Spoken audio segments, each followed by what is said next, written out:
What is the role of a brand in customers' processes? How does a brand get invited into the customer processes and creates a relationship with the person? Brands are constantly present in our life. When we wake up in the morning and before arriving at work, they are with us in the very important moments of our life.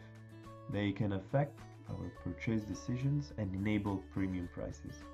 They represent an explicit firm's asset, and those strong ones do not necessarily require high creativity costs. Many experiments, such as the blind tests, have been conducted over the years and demonstrated the power and the role played by a brand in our choices. Most famous among them, the Pepsi versus Coca-Cola blind test. Despite a blind test would make customers prefer Pepsi, an open test allowed Coca-Cola to outclass its competitor. But how come that happened? What is the actual impact of a brand, and how does a firm increase the likelihood that a number of customers is convinced to buy a specific product and become loyal choosing it against same quality competitors? Is the value creation process actually manageable from the firm? To answer this question, we first need to deep dive into the alternative business logics and see the theoretical foundation between customer interaction with a firm. We distinguish a good dominant logic, in which the company produces and delivers value to customer, service dominant logic, the company and the customer and other actors co-create value, customer dominant logic, customer creates value, service logic, the focus is on the role in value creation process that is divided into provider sphere, customer sphere, and joint sphere. In a service logic point of view, value is defined as value in use, value created by the users, individually or socially. The user integrates resources and processes from a firm with resources processes from other firms according to his individual relationship and collective goals. The usage can be physical, virtual, or mental process, or can be mere possession. Value in use not only accumulates from past and current experiences, but also can be envisioned in future ones. Going more in depth in the way the customer interaction happened with a firm, Gronos and Vollmann define three different spheres: provider spheres, the customer sphere, and the joint sphere. The provider is the producer of resources that are used in the customer value creation process, so it works as a value facilitator. The customer in the customer sphere independently combines different resources to make value creation possible, and the way the customer integrates resources depends on his context and the goals. In the joint sphere is where happens the real value is created as well, and there is the opportunity for the provider to become a co-creator of value and engage in the customer's value creation process as a co-creator. Interaction has been understood is central to the joint sphere. From a value creation perspective, we distinguish two types of interaction, direct and indirect. Direct interaction refers to a process by which the customers and firm's resources interact through an active and ongoing coordinated dialogical process.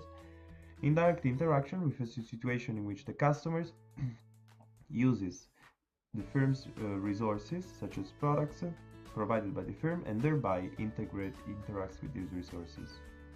We conducted a study to investigate which variables drive the value creation process in the customer's environment and see which one can be actually managed from the firm and drive a sustained competitive advantage. So we interviewed a sample composed by 5 women and 5 men aged between 18 and 32. And the question we asked was, which variables contribute to your value creation process, and what does a brand need to have to become desired from you?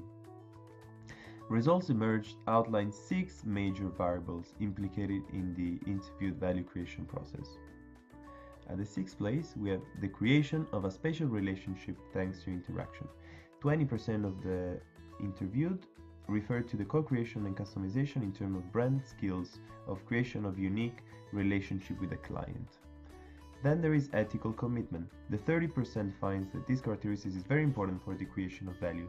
The more the social cost support is close to customers' value, the higher is the value created. They refer to it as real value.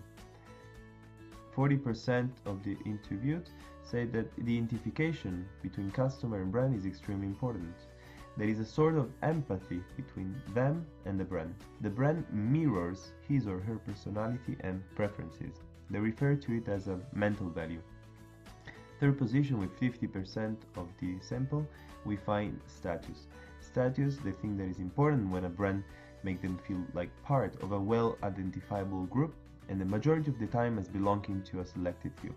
People primarily refer to this value as a mental one. 60% of the sample talked about exclusivity and differentiation. So the perception of the self as different in a certain way better than others thanks to a brand. And this is what brings to loyalty.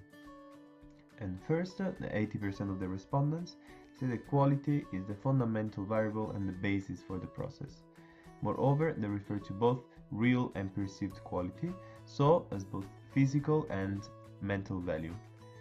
In conclusion, the success key from a firm lays in the capability to incorporate such variables in their very own value proposition and make them available to the customer, taking advantage of all the touchpoints available with them to communicate effectively and efficiently the core of their proposition and create a long-lasting relationship with the customer. Thank you for your attention.